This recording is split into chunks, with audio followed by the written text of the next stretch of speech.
Hello civil engineers, मैं राहुल कोहली आपका स्वागत करता हूं। आज के सेशन में हम देखेंगे कि अंडरग्राउंड मेट्रो किस तरीके से बनते हैं, टीबीएम मशीन जो होती है वो किस तरीके से काम करती है। तो चलिए दोस्तों, वीडियो को स्टार्ट करते हैं।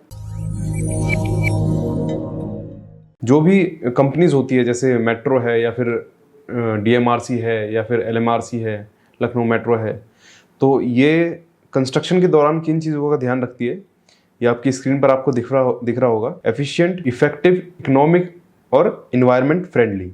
इन चारों चीज़ों पे ये बहुत ज़्यादा ध्यान रखती है कि कोई भी आपके आसपास अगर मेट्रो लाइन गुजर रही है तो वहाँ से किसी को हानि ना पहुँचे। जैसे कि आपने देखा होगा, जब भी हम अंडरग्राउंड मेट्रो की बात करते हैं तो लोग सोचते हैं कि ज़मीन अंदर से खोखली हो गई है, बट ऐसा नहीं है, क्योंकि मेट्रो के जो भी रूल्स रेगुलेशंस हैं बहुत ही ज़्यादा एडवांस हैं। ये क्या होता है कि बहुत ही ज़्यादा सेफ्टी फैक्टर लेकर ये सारी चीज़ें बनाई जाती है। तो इसमें ऐसा बिल्कुल नहीं है कि ज़मीन खोखली हो गई है, कोई भी अगर मान लीजिए अर्थक्वेक आएगा तो वो सारी चीज़ें ढह जाएगी, ऐसा कुछ नहीं है। ये बहुत ही हाई लेवल की कंस्ट्रक्शन मानी जाती है मेट्रो की। जो हमारे टीबीएम मशीन होती है, जैसे टनल बोरिंग मशीन होती है या फिर टनल बोरिंग मशीन के अंदर ही अंडरग्राउंड मेट्रो आपको बनाने होते हैं, तो वो किस तरीके से बनाए जाते हैं मैं आपको एक वीडियो के माध्यम से समझाना चाहूँगा। ये आप सामने देख सकते हैं। अपने एलिवेटेड मेट्रो ब्रिजेस आपने देखे होंगे, ये आप सामने देख सकते हैं। ये इस तरीके से ये मेट्रो ब्रिजेस होते हैं, जैसे मैंने पिछली वीडियो में भी आपको बताया था। ये आपके ट्रस वाले ब्रिजेस होते हैं, ठीक है। ये आपके जो फुट ओवर ब्रिजेस होते हैं, या फिर ये पूरा एक मेट्रो स्टेशन है और ये आपका एक ब्रिज है। ये देखिए, ये एफिशिएंट है, इकोनॉमिक, एनवायरनमेंट फ्रेंडली। देखिए, कोई भी अगर सिविल इंजीनियर होता है तो वो जो बड़ी बड़ी कंपनीज होती है, जैसे कोई बड़ा प्रोजेक्ट होता है, एक सिविल इंजीनियर होने के नाते वो बहुत बड़े बड़े स्ट्रक्चर क्या है वो डेवलप कर सकता है। तो इसी में ऐसे आपके कुछ स्ट्रक्चर आते हैं। मैरीटाइम स्ट्रक्चर्स हैं, मास रैपिड ट्रांसिट सिस्टम्स हैं, आपका हाइड्रो पावर है, टनल्स हैं, डैम है, इरिगेशन है। ये आपके hydro power, tunnel, dam, irrigation है। इंडस्ट्रियल स्ट्रक्चर्स हैं, जैसे ओएनजीसी के होते हैं। हाईवे, ब्रिज, फ्लाईओवर, ये सब चीज़ें भी बनाते हैं। ये आप सामने देख सकते हैं। फाउंडेशन एंड स्पेशलिस्ट इंजीनियर्स हैं। Tube handing and box pushing technique से आप जो अंडरपासेस हैं वो बना सकते हैं। ये सारे क्या है, बहुत बड़े बड़े मेगा स्ट्रक्चर्स हैं जो आप सामने स्क्रीन पर अभी देख पा रहे होंगे।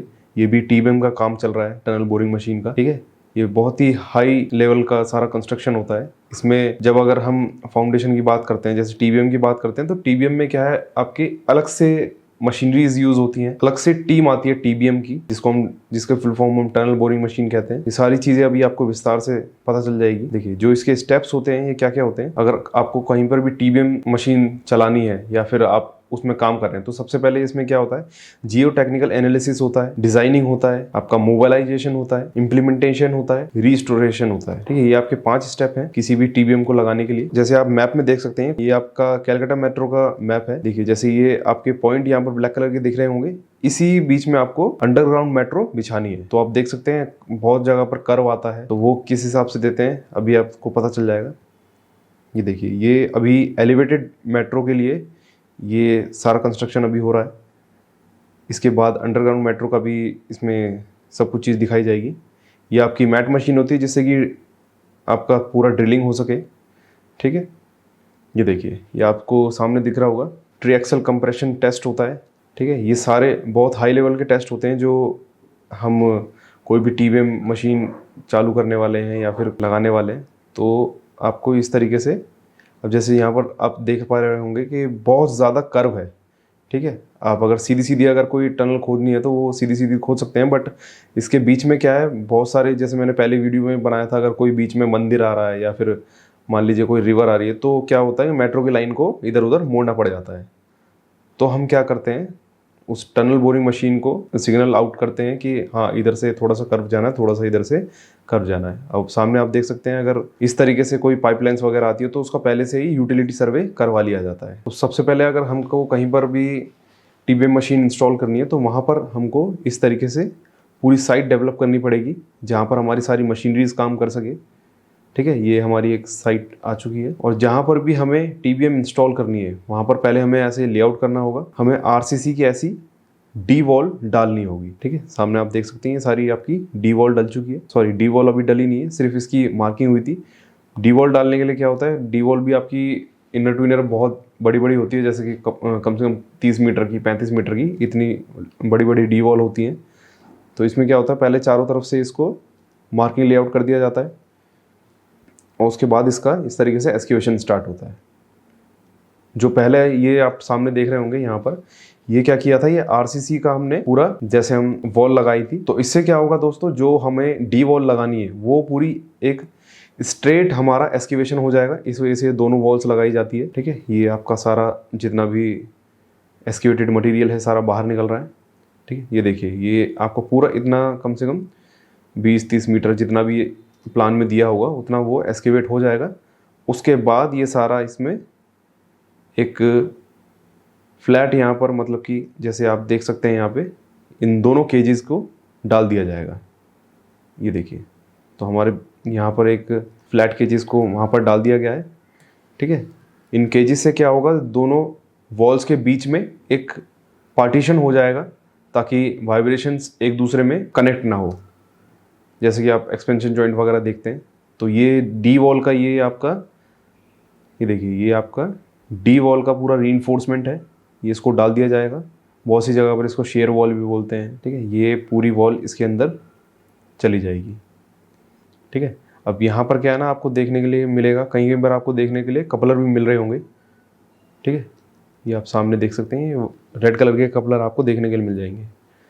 ठीक है, इसको इस तरीके से इंस्टॉल कर दिया जाएगा और इसमें कॉन्क्रीटिंग डाल दिया जाएगा बाय ट्रांजिट मिक्सचर। और ये आप सामने देख सकते हैं, इनको बोलते हैं हॉपर।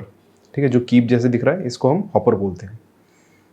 ठीक है, ऐसे ही हम पूरे चारों साइड में कर देंगे, मतलब कि तीनों साइड में कर देंगे, जिससे कि हमको एस्केवेशन करने में आसानी रहे।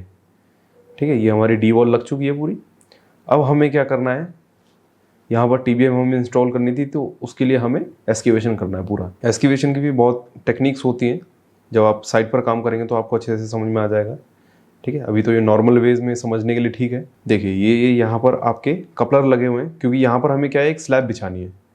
ठीक है, यहाँ पर ये रीइंफोर्समेंट हमने यहाँ पर कवर कर दिया और यहाँ पर हम क्या कर देंगे, एक हमारी स्लैब बिछा देंगे। यहाँ स्लैब का रीइंफोर्समेंट यहाँ बिछाया और ये पूरी कास्टिंग हो चुकी है। ठीक है, ये आपकी जो बीम्स लगाई हुई है ये भी कास्ट हो चुकी है। शटरिंग हटा के फिर उसका दोबारा से एस्केवेशन किया जाएगा। जो भी इसका एस्केवेशन की डेप्थ होगी वो एस्केवेशन इसका किया जाएगा। आप सामने देख सकते हैं, ये इस तरीके से एस्केवेशन हो जाएगा पूरा। और जितना भी रिक्वायर्ड डेप्थ होगा उतने डेप्थ तक हमें इसका एस्केवेशन करना है। ठीक है, वही सेम टेक्निक से हमें दोबारा से यहाँ पर रीइंफोर्समेंट बिछाएंगे और कॉन्क्रीटिंग कर देंगे। ठीक है, और थोड़ा सा हमें डाउन पोर्शन छोड़ना है, किसके लिए, जो हमारी टीबीएम वहाँ पर सेट होगी। अब जो हमने डी वॉल बनाई थी वो हमारी यहाँ पर और एस्केवेशन करना है। ठीक है, मैं आपको बता देता हूँ, ये हमारा इस तरीके से है, जो हमारा एलिवेटेड मेट्रो सीधा ज़मीन में जाती है, ये वहाँ का एस्केवेशन हो रहा है। ठीक है, एलिवेटेड मेट्रो जो हमारी ज़मीन के अंदर अंडरग्राउंड जाती है, ये वहाँ का एस्केवेशन हो रहा है। अभी आपको अभी धीरे धीरे समझ में आ जाएगा। ये देखिए, ये हमारी छोटी मोटी पाइल के लिए ये बोर किया गया है और ये पाइल का गेज इसमें गया और यहाँ पर पाइल की कास्टिंग हो गई है। फर्स्ट पियर है जिससे मेट्रो अंदर जाएगी। ये आप सामने देख सकते हैं, ये पूरा रैंप बन गया है। यहाँ से सीधा मेट्रो ऊपर लिफ्ट हो जाएगी। शायद आपको समझ में आ गया होगा किस तरीके से होगा। ठीक है, ये आपकी रेल्स आ गई हैं, ये बगल में आपके क्रैश बैरियर आ गए। देखिए, अब आती है बारी टीबीएम मशीन की। टीबीएम मशीन इंस्टॉल कराने के लिए टीबीएम मशीन को भी क्या है, 4-5 पार्ट में लाया जाता है, क्योंकि सेम जैसा आप स्क्रीन पे देख रहे हैं ये ऐसी नहीं आती है। इसको असेंबल करके लगाया जाता है और असेंबल करके लाया जाता है, मतलब कि इसके पार्ट्स जो होते हैं उसको खोल करके लगाया जाता है। मतलब इनके 4-5 पार्ट होते हैं, उसको अलग अलग तरीके से खोल के लेकर आते हैं और साइट पर इंस्टॉल कर देते हैं। ये आपकी ओवरहेड क्रेन लग चुकी है। ये आपका कटर होता है जो राउंड शेप में आपको दिख रहा है। ये देखिए, ये सारे इसके पार्ट्स हैं। ये आपका कोर कटिंग है। ठीक है, जो फ्रंट से चलता है, जो मिट्टी काटती है। ठीक है, इसके ऊपर ये रखा जाएगा। ये जो पुशिंग टेक्निक होती है, ये मैकेनिज्म, ये क्या है, ये पुशिंग टेक्निक है। ये इसके ऊपर लगाया जाएगा और ये सारा आपका कन्वेयर है, मतलब कि जो मिट्टी ये ब्लेड काटता है वो इसी कन्वेयर से आपका पीछे डंप होके निकल जाता है। ठीक है, और डंप होके छोटे छोटे जो डिस्पेंसर होते हैं, जैसे कि आपने ट्रक देखा होगा, ट्रक की शेप में ही इसमें बहुत सारे क्या है रेल के अंदर ही आते जाते रहते हैं, मतलब कि यहाँ से मतलब यहाँ से भरते हैं और बाहर जाके खाली करके वो दोबारा से वापस यहाँ पर सेट हो जाते हैं।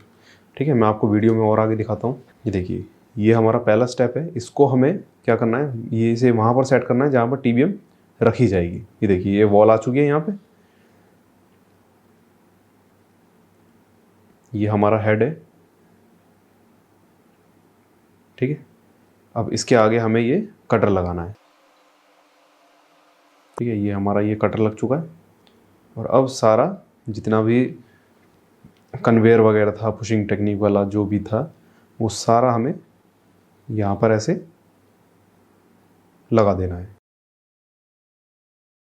और कटिंग करते करते करते करते ये आगे बढ़ती जाएगी। ठीक है, और साथ ही में क्या होता जाएगा, ये जो साइड में आप पैनल देख रहे हैं, ये RCC के पैनल देख रहे हैं, ये अपने आप ऑटोमेटिकली ये लगते जाते हैं। मतलब कि इस तरीके से इसकी सेटिंग की गई है।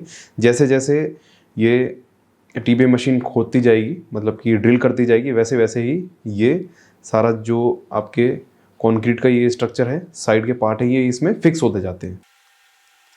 ये देखिए, आप सामने देख पा रहे होंगे, ये क्या है, मिट्टी कट रही है और ये कन्वेयर से सीधा ऊपर जा रही है। ठीक है, ये पूरा ऊपर जा रही है और ये इस डिस्पेंसर में से, ये देखिए, ये यहाँ पर मिट्टी आती है।